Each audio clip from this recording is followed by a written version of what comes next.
At number 14 is JoJo Rabbit. Taika Waititi was fantastic in this film as Hitler and as director, of course.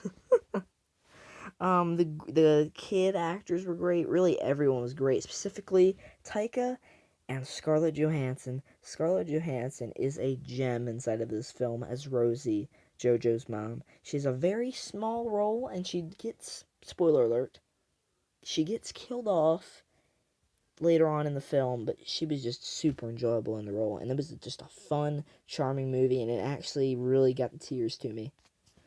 At number 13 is The Rise of Skywalker.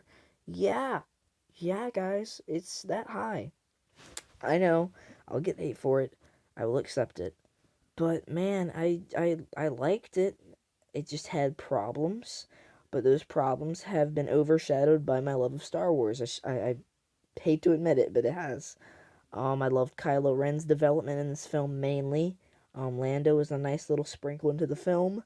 The side characters were kind of useless, but they were there. You know, they had some highlights, specifically C-3PO and Chewie. But yeah, overall, a super good, I wouldn't say perfect conclusion to the Skywalker saga. At number 12 is ZombieLand Double Tap. I enjoyed this film majorly. The rating has gone up since I rewatched it, and man, I really love it.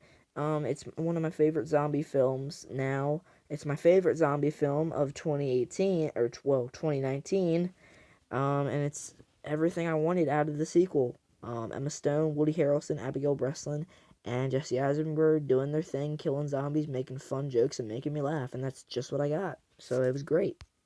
At number 11, we're so close into that top 10, Knives Out. This is one of the biggest surprises for me of the year because I honestly did not think I would enjoy this film as much as I did. Ana de Astris, Chris Evans, even Tony Collette got some good moments in there, but mainly freaking Daniel Craig as Detective Blanc Blank or Blanc.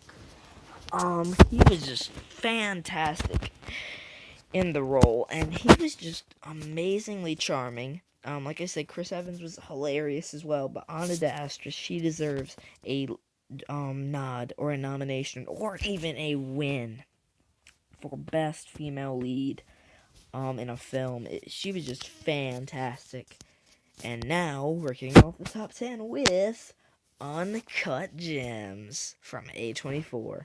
This is one of the most surprising films for me of this year, and honestly, I loved it. And from beginning to end, I was in. I was sunk in. I was so interested in this film, and this was like probably the film that interested me more than any other film this year, because films like Joker or Avengers, those films gravitate towards me a lot more than these films would. And this film just, man, it pulled me in from minute one, and I was in, and I greatly enjoyed it, and I can't wait for this to come out on Blu-ray so I can enjoy it at the comfort of my home. At number 9 is Toy Story 4. Tom Hanks, of course, and Tom Hanks and Tim Allen, they're charming in their voice acting for Buzz and Woody. The return of Bo Peep was great as well. The side characters even get some great licks in there. It was a fantastic conclusion, and it got me really emotional towards the end, actually at multiple points, and I couldn't ask for a better end or fourth film into this series or trilogy, I guess, or saga, or whatever you want to call it. At number 8 is Rocketman. Now, this was such a special film to me that I actually did a different review for it. I made it into a musical thing. I took Rocketman and I made my own song of it, professing my enjoyment for the film, and man, You guys loved it. And that's good because I loved this film. Taron Egerton did a fantastic job as Elton John. And just really everyone in the cast was great. The songs were great. The soundtrack, I love the soundtrack. I can listen to that soundtrack over and over and over again and never get bored of it. It was just a fantastic, wonder-filled? I think I made up a word. Wonder-filled film, and it hit me in a lot of points and got me feeling for Elton, but man, it succeeded at its goal, being a fantastic, inspiring journey. And number 7 is Spider-Man Far From Home. Samuel L. Jackson, Jake Gyllenhaal, but mainly Tom Holland for the win, guys. They were the obvious highlights in this film. Of course, it was a great follow-up to Endgame. It bridged Endgame so well. It was a great bridge from Endgame, is what I'm saying. You know, a great conclusion, conclusion. Um, but man, it was just so awesome. The action in the final act is great. Of course, Peter's romance with MJ was super compelling and great to watch, and it was just a fun, enjoyable MCU film, and one of my favorites. At number 6 is Terminator Dark Fate. Man, oh, I can't get enough of this film. From Sarah Connor to T8000 or T1000 or whatever you want to say, about it, or T800 actually, T800, that's what it's called. I believe, yep, T800. I'm looking at the pop box. But it was just a super fun journey from beginning to end, man. I friggin' loved it. And Mackenzie Davies, as of course as Grace, and I can't wait to see her work in The Turning in 2020 with Finn Wolfhard. But man, it's just so enjoyable, and it was just a great watch and great action-packed, filled fun, and it was one of the best things that we've gotten out of Terminator, out of any Terminator demographic, since Judgment Day. Now, kicking off the top 5 is Once Upon a Time in Hollywood, the 9th film from Quentin Tarantino.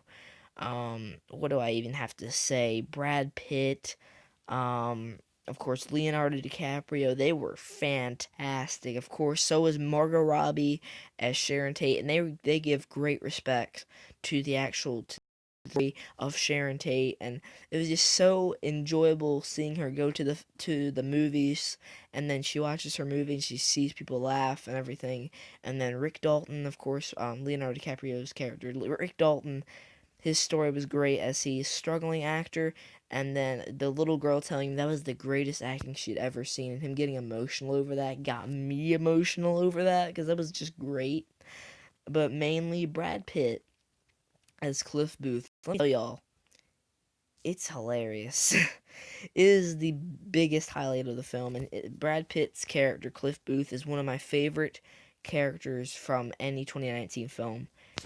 At number 4 is John Wick Chapter 3, Parabellum. Now, I was super hyped for this film, and I went in, and I was not disappointed. And I rewatched the second film, the second film and the first film going into this, which even enhanced my experience and enjoyment of this. Keanu Reeves, fantastic, of course. Even Halle Berry got some good licks in there with her action and the dogs.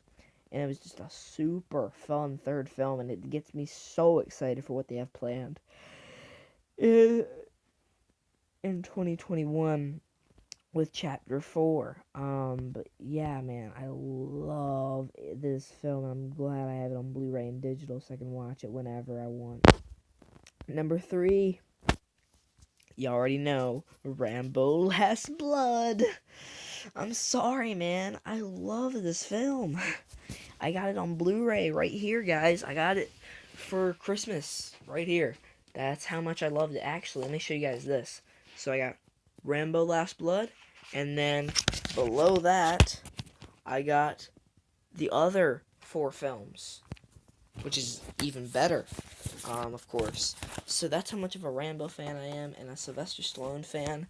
When you're talking about Sylvester Stallone fan, I might be one of the biggest ones, because I just love everything he makes. Every movie he's in, I'm guaranteed to love it, and that was the same case for this film.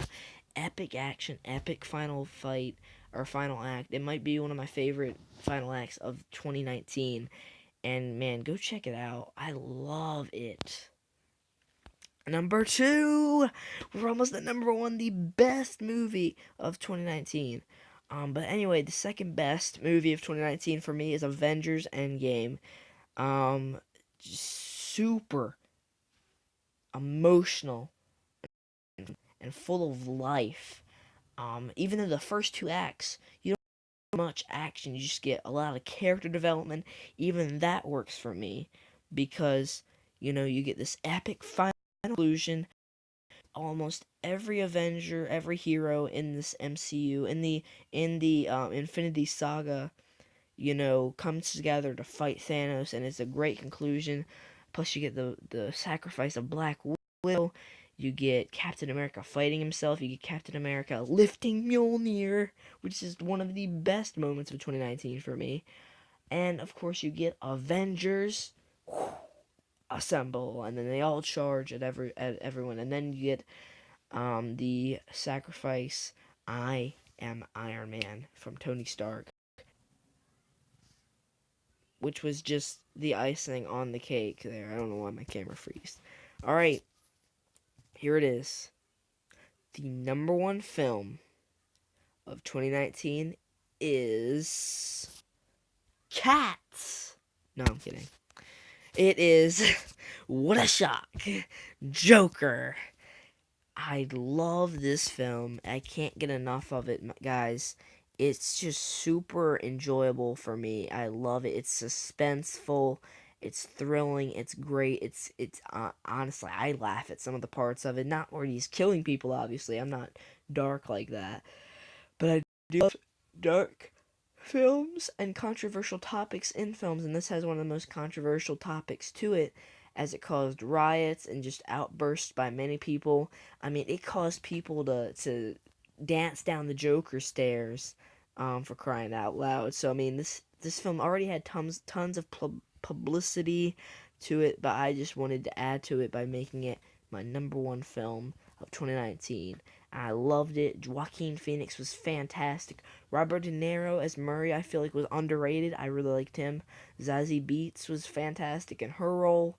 Just really everyone was fantastic. And the way they tied in Bruce Wayne's parents' deaths into this film, including with Joker's story, was great. And the idea that this whole film could be in his head while he's in the insane asylum is just, it adds to it even more for me. It does not take away from it because we still got and one of my favorites of 2019. So yeah, guys, let me know what your top 10 favorite films of this year are down in the comments below. I'm going to list the entire ranking down in you guys don't have to watch me talk about this for like an hour. I feel like it's been now maybe possibly an hour. I feel like an hour. But yeah, guys, thanks so much for watching, and I'll see you guys in the next video. Goodbye.